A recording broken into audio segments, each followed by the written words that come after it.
Na io aza ny fahaizany mpianatra malagasy tsy mbola ekeny firenena avy any ivelany amin'ny ankapobeny ny diplôma azon'izy ireo eto an-toerana noho ny antony maro samihafa mibahady toerana amin'izany ny kalitaon'ny fampianarana eto Madagasikara. Antony mahatonga ireo mpianatra malagasy sahirana rehefa hianatra any ivelany ho ny talena oniversite tsy miankina iray nanaovana fanadidinina. Tranga izay mila fanarenana sy ezaka goavana raha ny fanazavana. Tsara ihany koa zany ny sekoly, ny université, na ny institut na ny école eto Madagasikara, quel que soit ny mention son parcours zay ataony,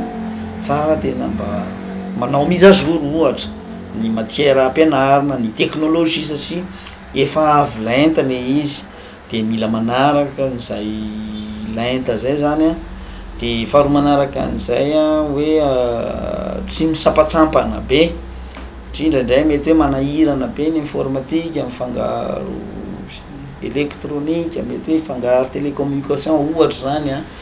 ny fotoana anaovana azy nefa 5 taona.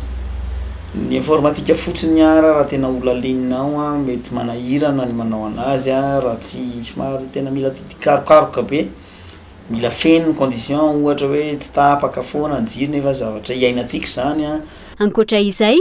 tsy dia miraray ireo langue de communication na ireo fiteny vahiny fa ihany koa tsy ampiratika ny ankamaroan'ny mpianatra malagasy raha ny fanazavana hatrany. Zavatra hitanay aloha zany amin'ny mampanabe sy ny hoe miara-miaina amin'ny ankizy tsy teny hoe ny ankizy taloha sy ny ankizy amin'izao fa ny ankizy zany en général tsy miraraha les langues de communication. Raha resaka langue de communication zany français rahay, ny anglais rahay. Teny malagasy raha moa vitsy mahay manoratra teny malagasy tena hoe madio tsara fa